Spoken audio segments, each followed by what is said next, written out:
What is going on, Nuggets Nation NBA fans? My name is Tom Leuthner. Welcome back to Nuggets Today, presented by FanArch. I do apologize for the non-upload yesterday. Some things got in the way personally, and I was not able to make a video for you guys. So I do have a video for you guys today, and obviously I'm going to keep it going as long as I can and bringing you guys some content. So let's get into what we got to talk about today. And the first thing is, now that Summer League is over for the Nuggets, or for Deron Holmes at least, I think that we saw that he could do it all, right? And you look at his first few games, he wanted to shoot the ball, playing a lot from the outside. Not that he wasn't playing on the inside, but you didn't see him do what he was doing in college, and that is getting to the rim and attacking the rim fully. And in his last game, I know it was a few days ago now, but you did see that. We saw that he's able to shoot. We saw that he's able to put the ball on the floor, and we saw that he's able to attack the rim. And I know, as somebody who's played basketball just about their entire life, when an injury like that happens, you're scared to go back and do what you used to do. When you tear your Achilles, you do not want to go back up and start throwing the ball down like you were in college, or playing that physical game, or that athletic game rather. And we've seen that throughout the NBA so much. We saw it with Derrick Rose. Obviously, it was tough. It was a torn ACL that turned into his career being more from the outside. Not that he wouldn't get to the paint, but he wasn't dunking on people like he was in his prime.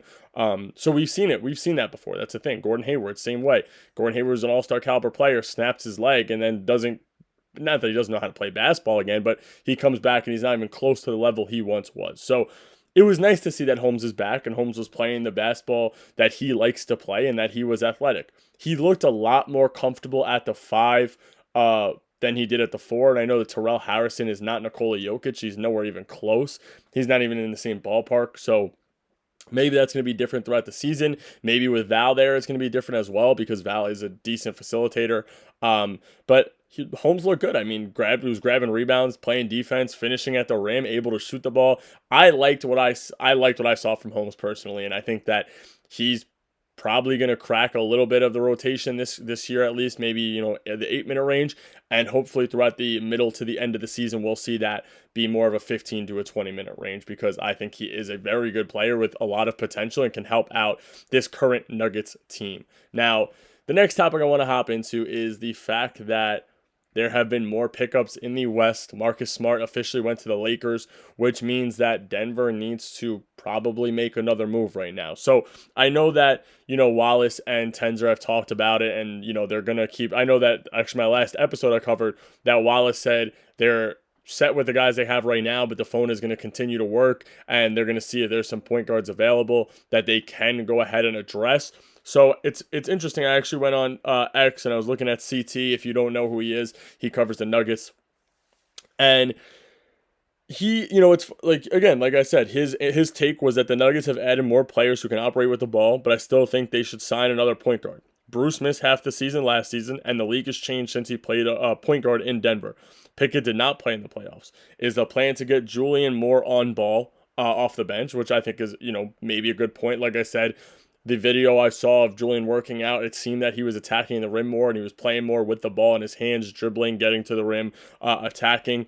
And there are some other options out there in free agency. Obviously, CP3 hasn't been signed yet, and it seems that all options are him pointing to him going to the Clippers again. Malcolm Brogdon's still a vet out there. And you have DeLon Wright, who I think is actually a pretty good backup point guard. Is he amazing? No, but he can give you 7 to 10 minutes off the bench. If you don't want to run Bruce at your 1, you can now have him and Bruce split. And like CT said, the league is not the same as it was when Bruce was running the 1. There's teams with insane guard depth. Now you look at the Thunder, who with Topic, who didn't even play last year, their depth is stacked at the 1 and 2 position. Then you look at a team now like the Clippers, who have Harden at the 1, they have Chris Dunn there.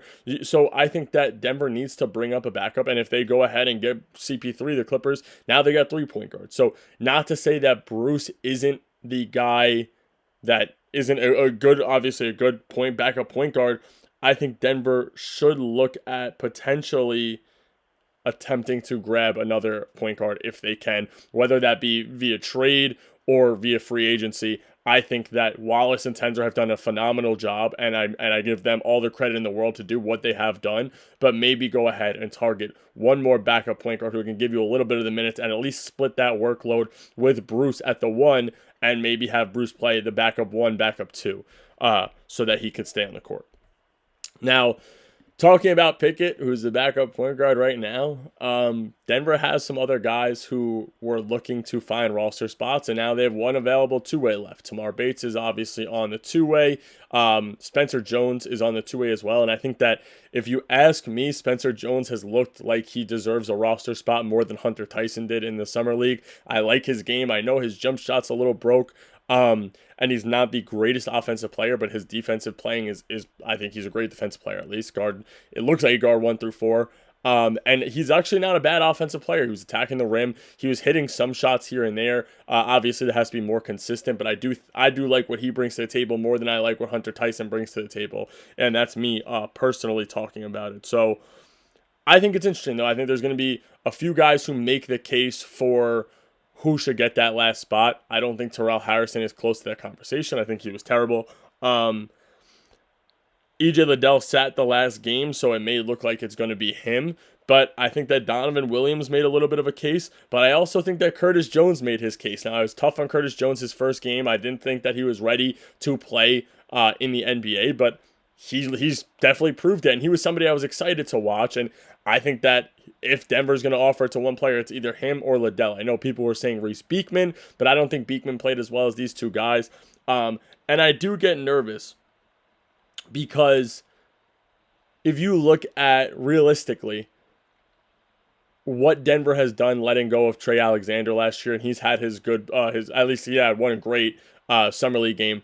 I don't want them to be in that same position with Curtis Jones where they should bring Curtis Jones in. They don't, and he goes to a team, dominates in their G League, maybe gets called up and is a good player for them. I like EJ Liddell, and I would love EJ Liddell in the two-way, so I wouldn't mind it because there is another good option here. But I do get nervous that Denver will move on from Curtis Jones, and he will not be a star, but he'll be a good bench player somewhere else when Denver could use a guy like that. I know they have a lot of shooting, but at the same time, you could never use too much shooting, especially around a guy like Nikola Jokic and a guy like Big Val. So, like I said, I think that the two guys who have made the best case for it are EJ Liddell and Curtis Jones, and I think it's going to be between them two if you had to ask me. Now, this last topic I want to talk about is something I've talked about throughout the offseason a lot before free agency started, and that is that the Suns were trying to move on from two players, those guys being Royce O'Neal and Grayson Allen. So, I would still love for Denver to go and attempt to bring in one of the two if that's possible via trade.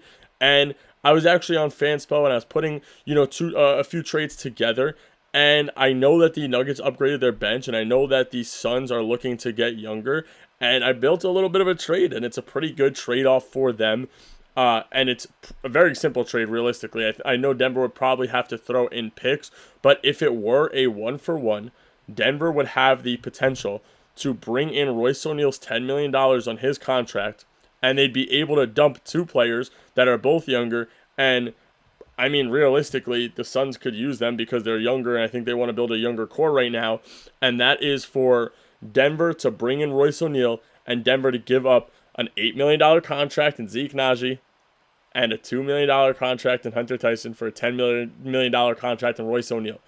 I think that's a great trade for Denver. I don't know how realistic that is because do they want to take it on? Maybe not. But then that also frees up another roster spot for Denver to either sign one of the two-way guys to a full-time contract or to go out and now you have the possibility to bring in two more players. It would be less money that you have to work with.